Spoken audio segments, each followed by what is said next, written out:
비가 오락가락하던 늦은 오후 골목 끝에 자리한 작은 구두방의 불빛이 젖은 아스팔트 위로 퍼졌습니다.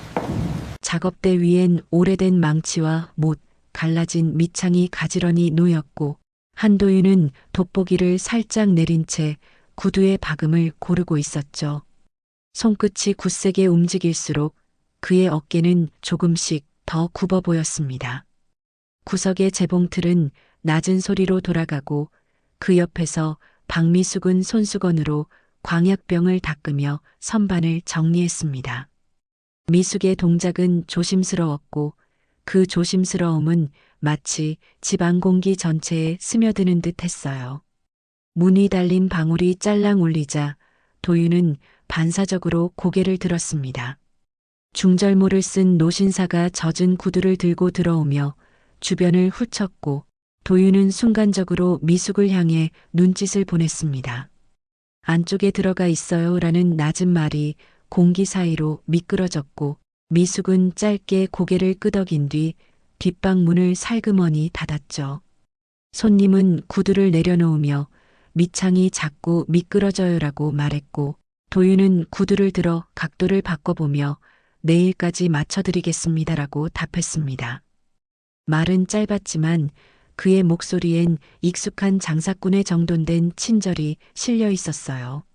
손님이 돌아가고 문이 닫히자 구두방은 다시 빗소리와 재봉틀 소리만 남았습니다. 도윤은 방금 맡은 구두의 굽을 측정하며 숫자를 작은 수첩에 적었습니다. 그는 기록을 깐깐하게 남기는 편이었고 그 습관은 예전 회사에서 보고서를 작성하던 때부터 이어진 거였죠. 오늘은 손님이 좀 있었네요. 미숙이 뒷방에서 나와 낮게 말하자 도윤은 고개를 들지 않은 채 망치로 못을 가볍게 두드렸습니다. 그렇지요. 비 오면 고무창 찾는 분들이 늘지요. 말끝은 부드러웠지만 시선은 끝내 미숙을 향하지 않았습니다. 미숙은 말없이 작업대 옆 걸상에 앉아 헝겊으로 신발끈을 정리했습니다. 그녀의 손마디에는 세제와 물일로 생긴 잔주름이 있었고 그 주름마다 묵은 시간들이 살짝씩 비쳤어요. 저녁은 된장찌개로 할게요. 미숙이 조심스레 덧붙이자 도윤은 나는 조금 있다가 먹겠어요. 하고 짧게 선을 그었습니다. 말과 함께 작게 한숨을 삼키는 소리가 겹쳤고 미숙은 더 묻지 않았습니다. 선반 위에는 가족 사진이 하나 놓여 있었습니다. 빛이 발해 얼굴 윤곽이 흐릿했지만 누가 봐도 젊은 시절의 웃음이 선명했죠. 이상하게도 사진 틀의 유리 한쪽에는 얇은 종이가 끼워져 있었고 그 종이가 미숙의 얼굴 반만 가리우고 있었습니다. 미숙은 그 사진 앞에서 잠시 멈춰 섰다가 종이를 그대로 둔 채 시선을 거두었습니다. 그녀는 사진 위에 앉은 먼지를 손끝으로 훑고는 조용히 작업대 옆 바구니에 떨어진 구두 못을 주워 담았어요. 박소리가 시끄럽네요. 그녀가 말하자 도윤은 이웃 가게에서 새 간판 단다 하더군요라고 건조하게 답했습니다. 두 사람 사이에는 오래된 문장처럼 굳은 침묵이 있었고 그 침묵은 가게의 좁은 공간을 더욱 작게 만들었죠. 문이 다시 열리며 젊은 남자가 우산을 털고 들어왔습니다. 그는 옆 가게에서 일하는 직원 같았고 가볍게 인사한 뒤 수선 맡긴 구두를 찾아갔습니다. 혼자 하시느라 고생 많으십니다. 젊은 남자가 말하자 도윤은 습관처럼 혼자 하다 보니 손이 좀 느릴 뿐이지요 하고 웃었습니다. 그 말이 떨어지는 순간 미숙은 살짝 고개를 숙였고 젊은 남자는 알 수 없는 기색으로 두 사람을 번갈아 보았습니다. 손님이 나가자 방울 소리가 다시 한번 울렸고 그 여운이 사라질 즈음 비소리도 잦아들었습니다. 미숙은 주방으로 들어가 국 냄비에 불을 줄였고 된장의 구수한 향이 가게 쪽까지 번졌습니다. 향기는 따뜻했지만 그 따뜻함이 두 사람의 사이까지 바로 닿지는 못했어요. 어스름한 저녁빛이 유리문을 희미하게 물들일 때 도윤은 장부를 펼쳐 오늘 매출을 더했습니다. 그는 연필 끝으로 숫자를 세던 손을 멈추고 서랍을 열어 서류 봉투 하나를 꺼냈습니다. 봉투 속에는 미납 고지서와 납품 계약서, 그리고 알 수 없는 메모지가 섞여 있었죠. 메모지에는 낯익은 필체로 짧은 숫자와 날짜들이 적혀 있었고, 끝에는 작은 재단의 이름이 연필로 흐리게 쓰여 있었습니다. 그는 그 이름을 본 순간 곧장 봉투를 닫고 서랍을 밀어 넣었습니다. 이제 문 닫지요. 그가 말하자 미숙은 얼른 앞치마를 정리하고 의자를 제자리로 밀어 넣었습니다. 간판 불은 제가 끌게요. 미숙이 말하며 문 밖으로 나가 스위치를 내렸고 간판에 희미한 불빛이 꺼지자 골목은 금세 어두워졌습니다. 철문을 반쯤 내린 뒤 두 사람은 나란히 서서 조용히 골목 끝을 바라보았습니다. 빗물 자욱 속에 네온사인 몇 개가 깜빡였고 지나가는 사람들 발소리가 낮게 울렸습니다. 내일은 아침에 도매상 들렀다가 올게요. 도윤이 일정처럼 말했고 미숙은 준비는 제가 해둘게요라고 답했습니다. 그 말은 오래 함께 살아온 사람들만이 주고받는 일상의 약속처럼 담담했어요. 하지만 약속의 뒤편에는 서로에게 쉽게 묻지 못하는 이야기들이 진열장 깊숙한 곳처럼 겹겹이 쌓여 있었습니다. 철문이 완전히 내려오자 골목의 소리는 멀어졌고 가게 안에는 한동안 두 사람의 숨소리와 먼지 내음만 떠돌았습니다. 그날 밤 사진 틀의 반쪽을 가리던 종이는 그대로였고 미숙의 발걸음은 조용히 뒷방으로 스며들었습니다.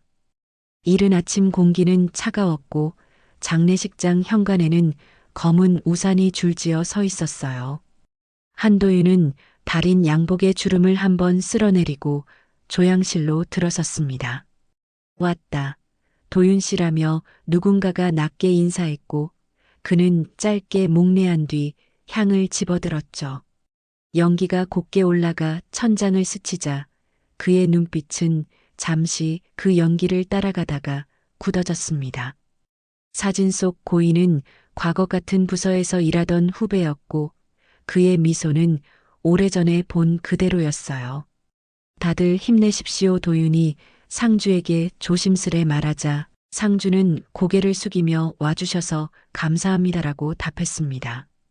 그 순간 뒤쪽에서 묵직한 발소리가 다가왔고 정 사장이 팔짱을 낀 채 조용히 서 있었습니다. 오랜만이네. 정 사장이 말했어요. 이런 데선 자주 보네. 짧은 말이었지만 그 말 속에는 오래된 우월감이 비쳐 보였죠. 조문을 마친 사람들은 빈소방 라운지에서 커피를 들고 소곤거렸습니다.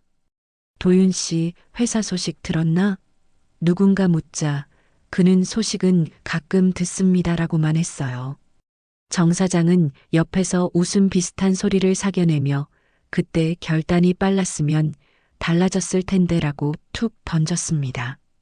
말은 짧았지만 그 말은 과거의 서류철처럼 무겁게 닫히는 소리였죠. 도윤은 컵을 받쳐든 손을 살짝 움켜쥐었습니다. 사람 일은 다 때가 있지요라고 그는 담담히 말했어요. 그러나 마음속 어딘가에서는 낡은 시계 태엽이 뒷걸음치듯 삐걱거렸습니다. 구조조정 명단에 이름이 오르던 날 어둡던 회의실 마른 목을 축이던 종이컵에 미지근한 물맛이 떠올랐죠. 그는 복도 끝 유리창 앞에 서서 사람들의 그림자가 오가는 모습을 바라보았습니다. 유리창 반사 속 자신의 어깨는 생각보다 더 낮아 보였어요. 많이 힘들었지? 뒤에서 또 다른 동료가 조심스레 말을 건넸습니다. 그래도 장사는 꾸준히 한다며. 도윤은 짧게 웃고 하루 벌어 하루 채웁니다라고 답했죠. 그 말에는 핑계도 장식도 없었습니다. 다만 견딘 날들의 무게가 단단히 묻어 있었어요.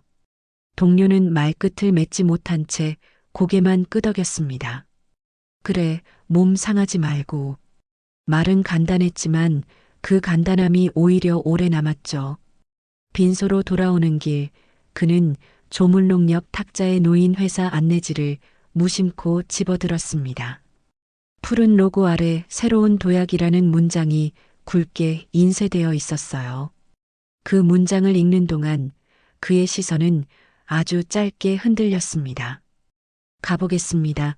도윤이 상주에게 인사를 하자 상주는 두 손을 맞잡고 정말 고맙습니다라고 했습니다. 정 사장은 그 모습을 지켜보다가 어깨를 으쓱했어요. 다음에 보지. 빈말 같은 작별 인사가 공기 속에 가볍게 흩어졌습니다. 바깥에 나오니 비냄새가 희미하게 남아 있었고 검은 구두 밑창이 큰 물결무늬 바닥을 묵직하게 찍었습니다. 그는 주차장 옆 벤치에 잠시 앉아 코트 주머니에서 낡은 카드 지갑을 꺼냈어요. 지갑 깊숙한 곳에서 오래된 명함이 한 장 나왔습니다. 부장 한도윤이라는 활자가 흐리게 번져 있었죠. 그때로 돌아간들 다를 게 있을까 그는 속으로 짧게 물었습니다. 마음속 대답은 오래 기다리지 않았어요. 다르지 않았을 거라고, 지금과 같은 길을 결국 걸었을 거라고 그는 조용히 결론 내렸습니다. 결론은 냉정했지만 그 냉정함이 오히려 가슴을 차분하게 만들었죠. 전화가 짧게 진동했고 화면에는 제이라는 이름이 떴습니다. 아버지, 오늘 늦어요? 아들의 목소리가 고르게 들렸어요. 곧 간다 도윤이 짧게 답했습니다. 엄마 저녁 준비해 놓았다. 말끝을 듣는 순간 그의 시선이 무의식적으로 손목시계로 내려갔습니다. 시계 초침이 또박또박 움직였고 그 박자에 맞춰 머릿속 잡음이 조금씩 거쳤어요. 그래, 곧 가자. 그는 아주 낮게 되뇌었습니다. 이 말은 누군가에게 들려주려는 말이라기보다 자기에게 건네는 약속에 가까웠습니다. 승용차 문을 열기 전 그는 다시 장례식장 현관 쪽을 돌아봤습니다. 검은 양복과 흰 국화, 향 냄새와 낮은 음악이 어딘가 먼 풍경처럼 작아 보였죠.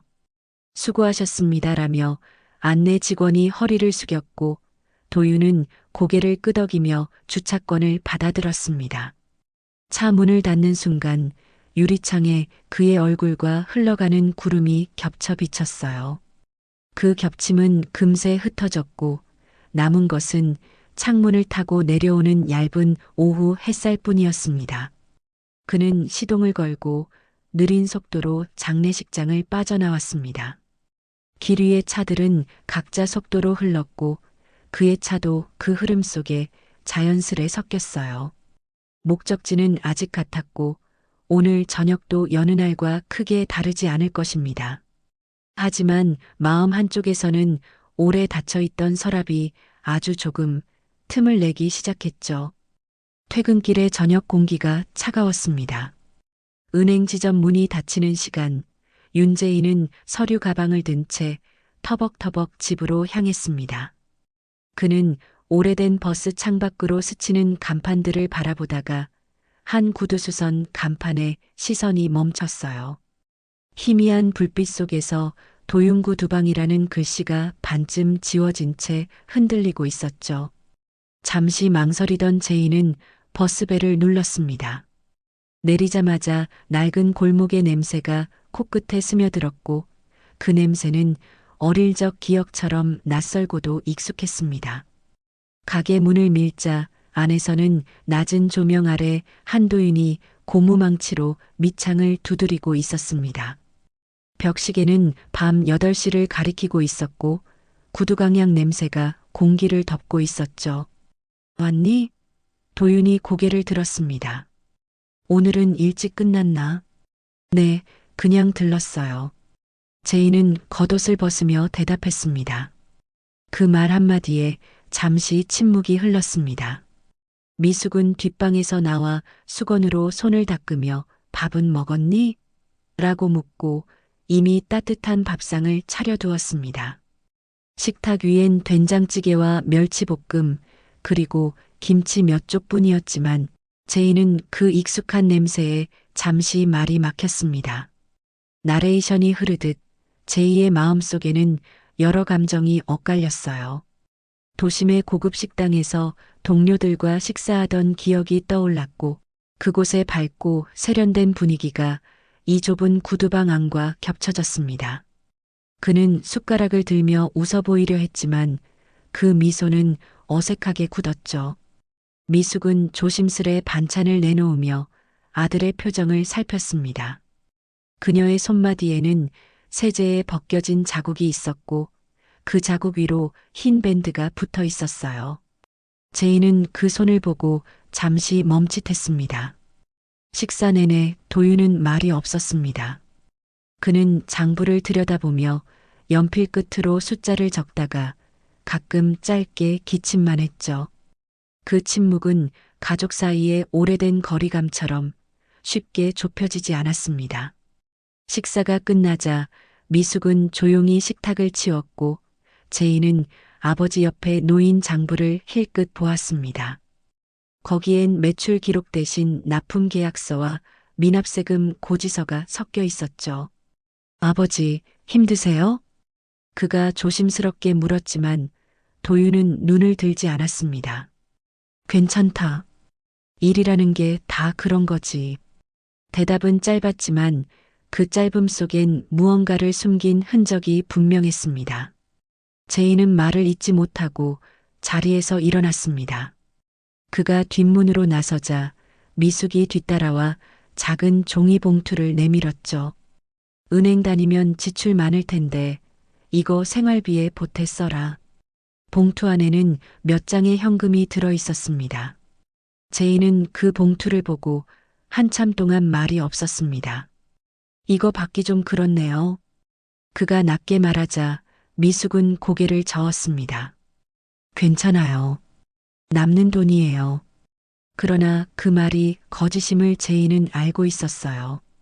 그녀의 옷소매 끝에는 낡은 실밥이 풀려 있었고 봉투를 건네는 손가락엔 얇은 반지가 빛을 잃은 채 매달려 있었습니다. 가게 문 밖으로 나오자 골목길의 공기가 차갑게 스쳤습니다. 제이는 잠시 뒤돌아가게 불빛을 바라봤습니다. 유리문 너머로 두 부모의 그림자가 겹쳐 있었고 그 그림자는 세월에 눌린 듯 작고 구부러져 보였어요. 그는 휴대폰을 꺼내다 멈췄습니다. 은행 동료들의 단체 채팅창이 켜져 있었고 화면 속엔 웃음 섞인 대화와 주말 약속이 이어지고 있었죠. 하지만 그는 답장을 하지 않았습니다. 집으로 돌아가는 버스 안에서 제이는 창문에 머리를 기댔습니다. 창밖으로 비슷한 구두방들이 스쳐 지나갔고 그 불빛들은 모두 같은 색으로 희미하게 흔들렸습니다. 그는 마음속으로 생각했습니다. 왜 아버지는 늘 엄마를 숨기는 걸까? 그 물음이 명확한 답을 갖지 못한 채 어둠 속으로 사라졌습니다. 버스가 다시 움직이자 도시의 불빛이 그의 얼굴을 스쳐 지나갔습니다. 제이는 손바닥에 남은 봉투의 감촉을 느끼며 눈을 감았습니다. 그 감촉은 이상하게도 따뜻했지만 동시에 죄스러웠어요. 어둠 속에서 버스 엔진 소리가 낮게 울렸고 그의 손끝에 남은 온기가 천천히 식어갔습니다. 며칠 뒤 아침 도윤은 납품할 구두 상자를 트럭에 실으며 숨을 고르듯 헐떡였습니다. 새로 계약한 결혼식장에 직접 납품해야 한다는 연락이 왔고 그는 그 일을 마치면 이번 달 밀린 임대료를 겨우 메울 수 있을 거라 생각했어요. 트럭 엔진은 낡았지만 꾸역꾸역 힘을 냈고 서울 시내의 고급 예식장 앞에 도착했을 때는 이미 점심 무렵이었습니다.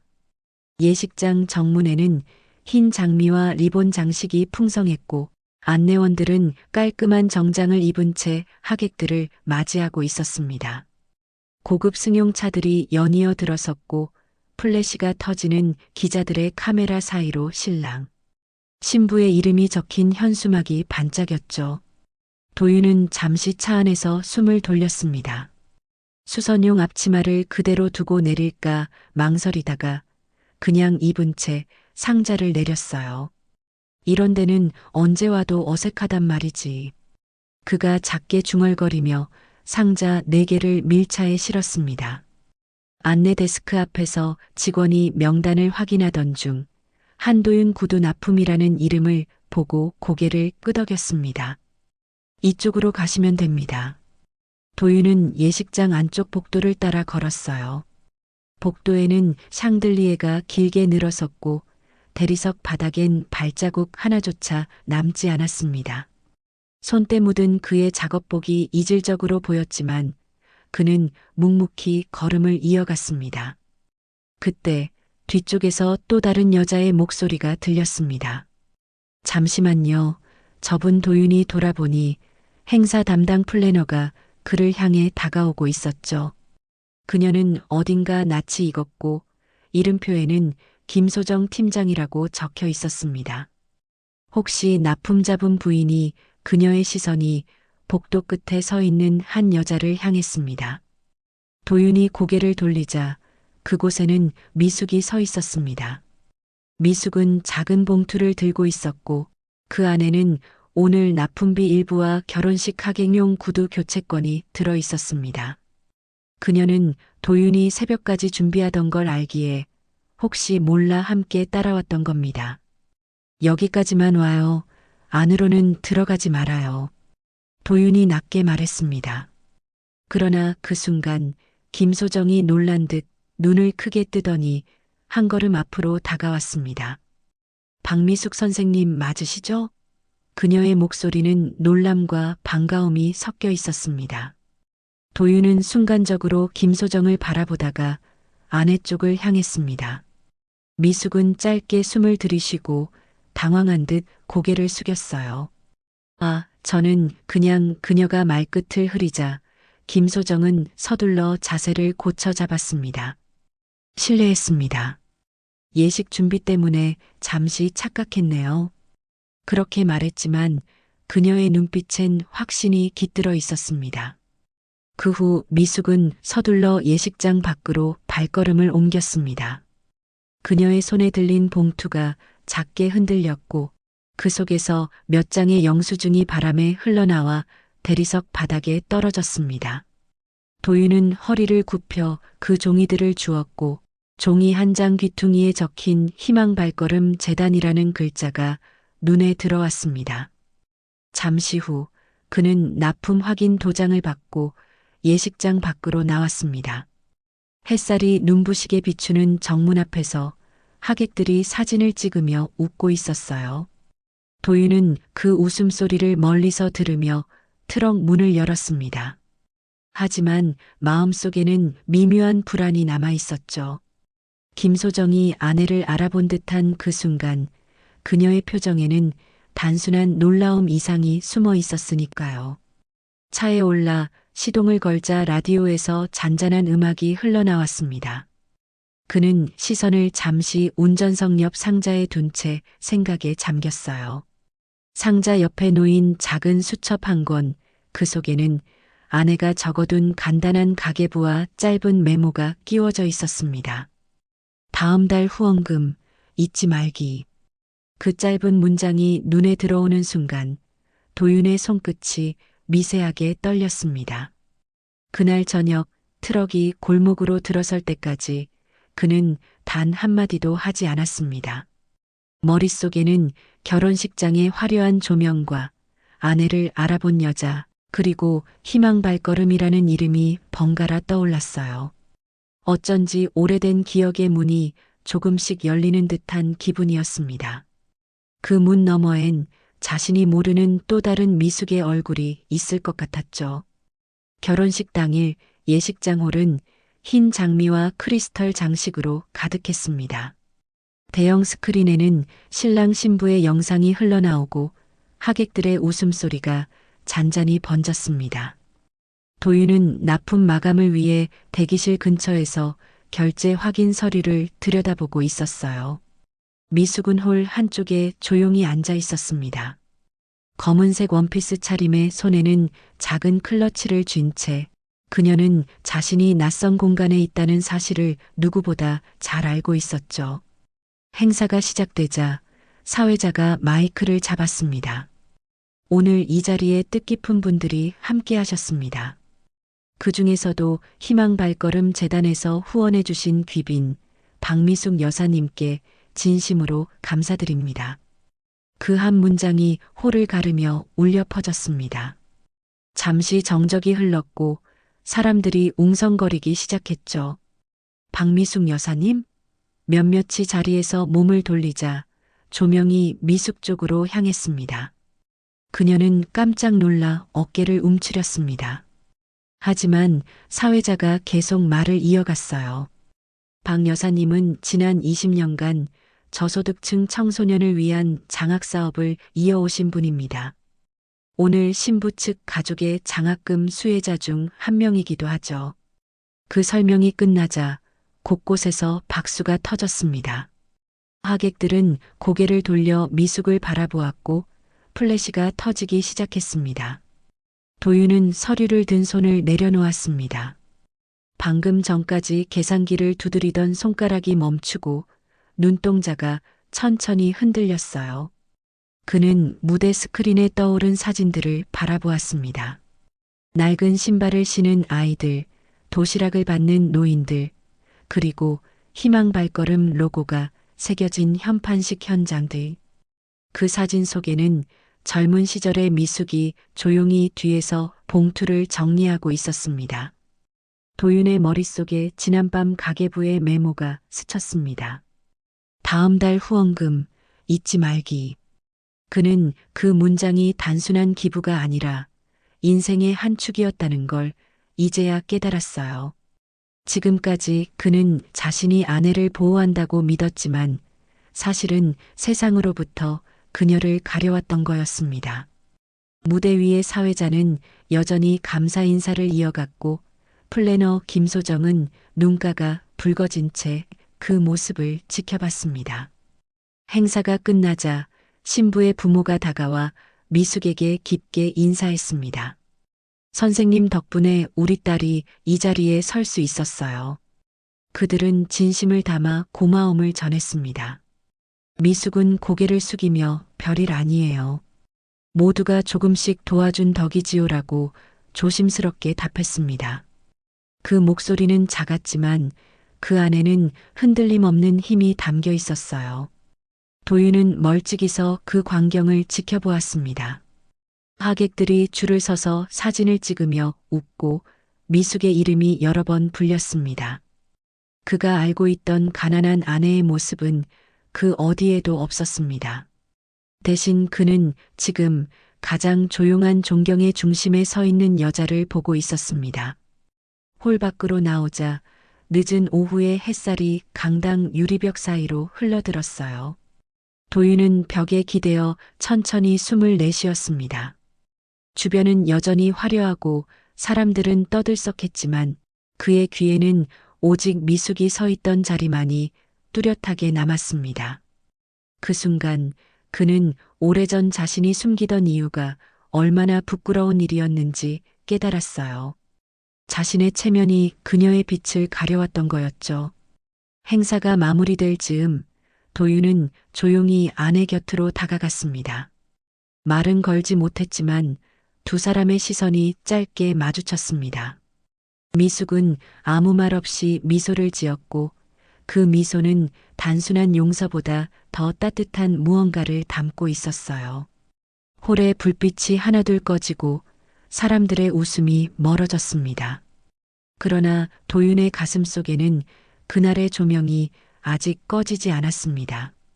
그 빛은 처음으로 그가 아닌 그녀를 향하고 있었어요. 다음 날 아침 도윤은 낯선 주소가 적힌 명함을 손에 쥔 채 서 있었습니다. 명함에는 희망 발걸음 재단 사무국이라는 글자가 적혀 있었고 그 아래엔 김소정 팀장의 이름이 보였죠. 그는 어젯밤 거의 잠을 이루지 못했습니다. 눈을 감으면 결혼식장에서의 장면이 반복되었고 아내가 조명을 받던 모습이 떠오를 때마다 숨이 막혔어요. 내가 도대체 뭘 모르고 산 거지. 그가 낮게 중얼거렸습니다. 재단 사무실은 서울의 오래된 빌딩 3층에 자리하고 있었습니다. 입구 벽면엔 아이들의 사진과 기부자들의 이름이 나무패로 정성스럽게 붙어 있었어요. 도윤이 문을 열자 김소정이 반갑게 일어섰습니다. 오시겠다는 연락을 주셔서 놀랐습니다. 어제는 많이 놀라셨죠? 그녀는 조심스러운 미소로 그를 맞이했습니다. 도윤은 짧게 인사를 건네며 고개를 숙였고 곧바로 본론으로 들어갔습니다. 제 아내가 여기와 관련이 있다고 들었습니다. 김소정은 말없이 서류철을 꺼냈습니다. 서류 안에는 수많은 후원 내역과 장학금 지급 기록이 정리되어 있었어요. 한 장 한 장을 넘길 때마다 손끝이 떨렸습니다. 그중 한 장의 좌측 상단, 설립자 박미숙이라는 이름이 선명하게 인쇄되어 있었습니다. 그는 숨을 고르며 천천히 그 글자를 읽었습니다. 한 글자 한 글자, 그동안 알지 못했던 진실이 피부 아래로 스며드는 듯 했죠. 김소정은 조용히 설명을 덧붙였습니다. 박 선생님은 이 재단의 초기 설립자이자 지금까지도 개인 명의로 후원을 계속해 오셨습니다. 다만 본인이 알려지는 걸 원치 않으셨어요. 공식 서류에서는 이름이 빠진 경우가 많습니다. 그녀의 목소리는 조심스러웠지만 확신에 차 있었습니다. 도윤은 말을 잇지 못한 채 자리에서 천천히 일어섰습니다. 이 모든 걸 혼자 해온 건가요?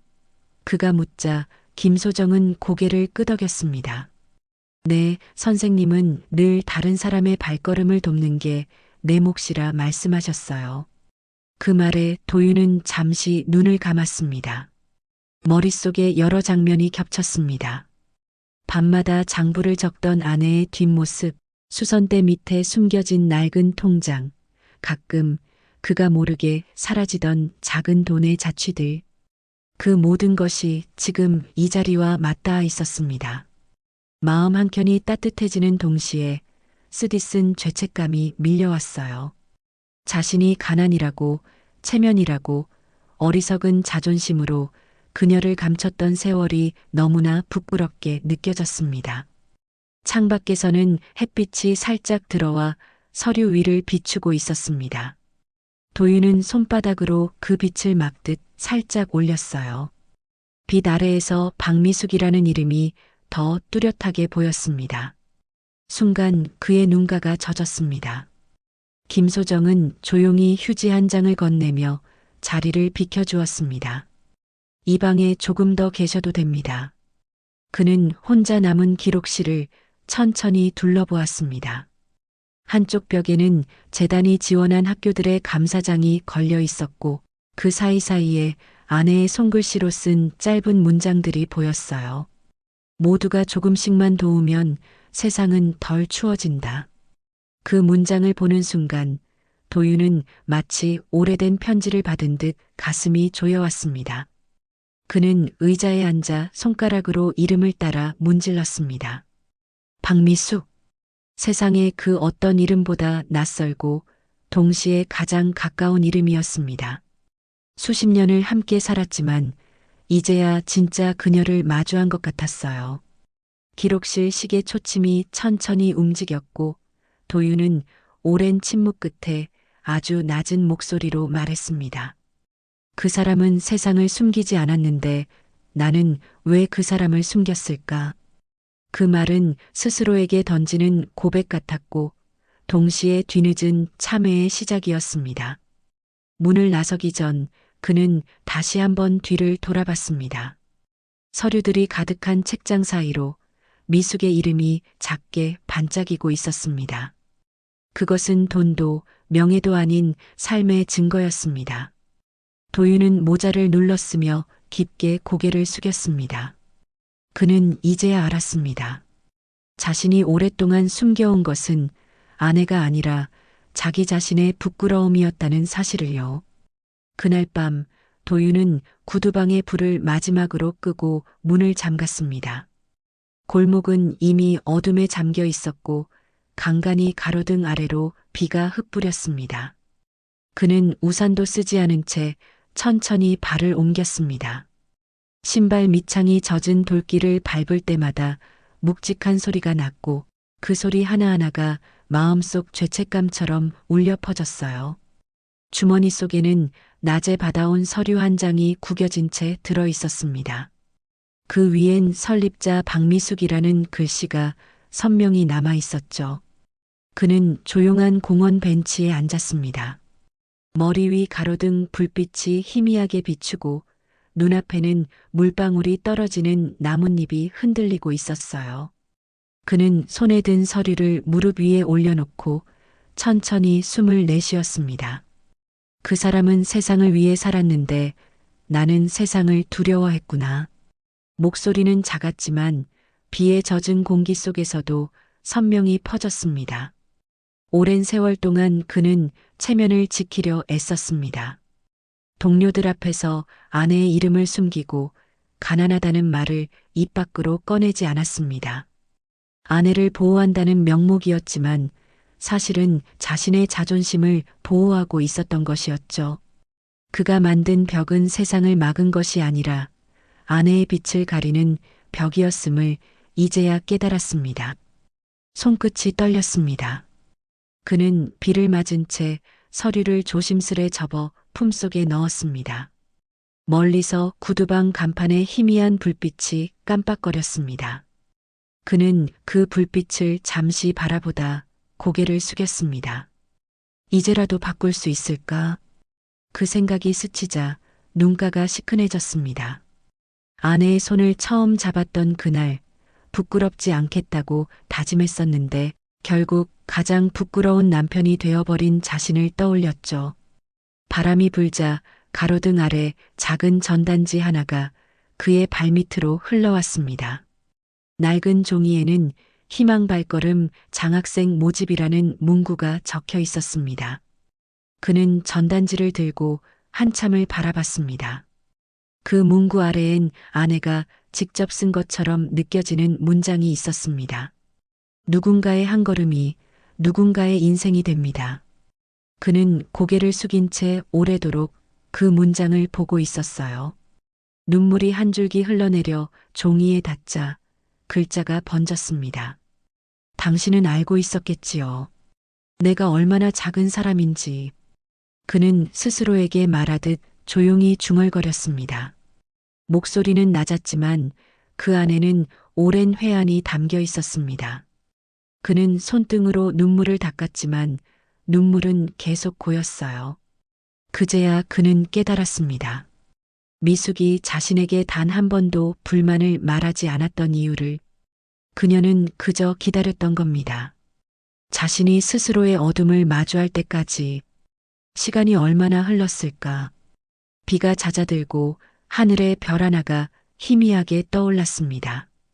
도윤은 천천히 일어섰습니다. 젖은 구두가 무겁게 느껴졌지만 그 무게가 이상하게도 따뜻했습니다. 그는 가게로 돌아가는 길에 잠시 멈춰 섰습니다. 문 앞에 붙은 낡은 사진틀 속 아내의 얼굴을 가렸던 종이가 반쯤 떨어져 있었습니다. 바람이 불어 그 종이가 바닥으로 흘러내렸죠. 그는 조용히 종이를 주워들고 사진을 바라보았습니다. 젊은 시절의 자신과 미숙이 나란히 웃고 있었습니다. 그 웃음은 지금의 어떤 말보다 진실해 보였어요. 그는 그 사진을 가만히 어루만졌습니다. 그리고 천천히 입을 열었습니다. 미숙 씨 미안하오. 많이 늦었지만 이제부터는 제대로 볼게요. 그의 목소리는 떨렸지만 단단했습니다. 밤 공기 속에서 그 말이 멀리 흩어졌습니다. 구두방 안으로 들어가 불을 켜자 낡은 작업대 위에 놓인 구두 한 켤레가 보였습니다. 그는 그 구두를 들어 올리고 조심스레 광을 냈습니다. 마치 오래전 약속을 다시 이어가는 사람처럼요. 며칠 후 봄바람이 불던 토요일 오후 서울 도심의 문화회관 대강당에는 희망 발걸음 재단 20주년 기념식이라는 현수막이 걸려 있었습니다. 건물 앞에는 정장 차림의 사람들과 기자들, 그리고 장학금을 받은 학생들이 모여 있었습니다. 도윤은 깔끔하게 다린 셔츠를 입고 홀 입구에서 주춤했습니다. 미숙은 이미 안으로 들어가 있었죠. 그는 손에 작은 꽃다발을 들고 있었습니다. 그 꽃은 그가 새벽 시장에 들러 직접 고른 노란 프리지어 한 다발이었습니다. 행사가 시작되자 무대 위 대형 스크린에는 재단의 지난 활동 영상이 흘러나왔습니다. 낡은 학교의 보수 현장, 아이들의 웃음, 그리고 도시락을 나르는 자원봉사자들. 그 중간중간에 미숙의 뒷모습이 여러 번 비쳤습니다. 화면 속 그녀는 언제나 검은 앞치마를 두르고 있었고 얼굴이 잘 보이지 않았지만 그 모습은 언미스테이커블리 그녀였어요. 사회자가 마이크를 잡고 천천히 소개했습니다. 이 모든 발걸음의 시작이 된 분을 모시겠습니다. 조용하지만 누구보다 꾸준히 세상을 따뜻하게 만든 이름. 박미숙 여사님을 무대로 모십니다. 순간 객석 전체가 박수로 가득 찼습니다. 조명이 무대 중앙을 향했고 미숙은 차분한 걸음으로 무대에 올랐습니다. 그녀는 여전히 소박한 원피스를 입고 있었고 손에는 오래된 노트를 하나 들고 있었어요. 마이크 앞에 선 그녀는 잠시 숨을 고르고 관객을 바라보았습니다. 사람은요, 가진 걸 나누는 게 아니라 마음이 남는 걸 나누는 거라고 생각합니다. 그녀의 목소리는 작았지만 홀 안의 모든 사람이 숨을 멈춘 듯 조용해졌습니다. 이 재단은 제 이름이 아니라 함께 걸어준 사람들의 이름입니다. 저는 그저 신발 밑창처럼 묵묵히 버텨준 인생이었을 뿐이에요. 그녀는 살짝 고개를 숙였습니다. 도윤은 객석 맨 뒤에서 그 모습을 지켜보고 있었습니다. 그의 손에는 아직도 프리지어 한 송이가 쥐어져 있었어요. 미숙의 말이 이어질수록 그의 눈가에는 눈물이 번졌습니다. 그 눈물은 슬픔이 아니라 존경의 빛이었습니다. 그는 이제야 깨달았습니다. 그토록 평범하다고 믿었던 아내의 삶이 사실은 수많은 사람들의 희망이었으므려. 행사가 끝나자 사회자는 무대 아래에 있던 주요 인사들을 향해 감사패 전달을 진행했습니다. 재단 임원들이 인사를 마친 후 마지막 순서로 도윤이 무대로 불려나왔습니다. 박 여사님의 남편이자 오늘의 숨은 주인공이신 한도윤 씨께 감사드립니다. 사회자의 말에 도윤은 놀라 고개를 들었습니다. 순간 미숙이 그를 향해 미소 지었어요. 그는 천천히 무대에 올랐습니다. 사회자가 건넨 감사패를 두 손으로 받으며 작은 목소리로 제가 받을 자격은 없습니다라고 말했죠. 그러나 사회자는 부드럽게 웃으며 답했습니다. 누군가의 발걸음을 묵묵히 지켜온 사람에게야말로 이런 자격이 있죠. 그 말에 객석에서는 또 한 번 박수가 터졌습니다. 조명이 서서히 어두워지고 스크린에는 미숙의 젊은 시절 사진이 비쳤습니다. 구두방 앞에서 찍은 사진 한 장, 그 옆에 젊은 도윤이 서 있었습니다. 사진 속 두 사람은 오래된 흑백빛 속에서도 환하게 웃고 있었습니다. 행사가 끝난 후 사람들은 홀 밖으로 나가기 시작했습니다. 도윤은 무대 아래에서 기다리고 있다가 미숙이 내려오는 순간 다가가 꽃다발을 내밀었습니다. 이제야 드릴 수 있겠네요. 그녀는 잠시 그를 바라보다가 꽃을 받으며 조용히 웃었습니다. 고맙습니다. 두 사람은 나란히 홀 밖으로 걸어 나왔습니다. 저녁 햇살이 유리문을 통해 들어와 두 사람의 그림자를 길게 느렸어요. 홀 앞 계단에는 학생들이 기념사진을 찍고 있었고 그들 사이에서 미숙의 이름이 연신 불렸습니다. 도윤은 그 모습을 바라보다가 미숙의 손을 가만히 잡았습니다. 그 손은 여전히 거칠었지만 따뜻했습니다. 그날 밤 도윤은 구두방 문을 다시 열고 불을 켰습니다. 작업대 위에는 오늘 받은 감사패가 놓여 있었어요. 그는 구두를 하나 꺼내 광약을 발랐습니다. 반짝이는 구두 코끝에 자신의 얼굴이 비쳤습니다. 이제야 당신이 어떤 사람인지 알겠어요. 그가 낮게 속삭였습니다. 밖에서는 봄비가 살짝 내리고 있었습니다. 그는 창문을 열어 빗소리를 들으며 간판 불빛을 켰습니다. 도윤구두방 아래 오래된 간판 글씨가 젖은 공기 속에서도 반짝였어요. 그 빛은 처음으로 두 사람의 삶을 함께 비추고 있었습니다.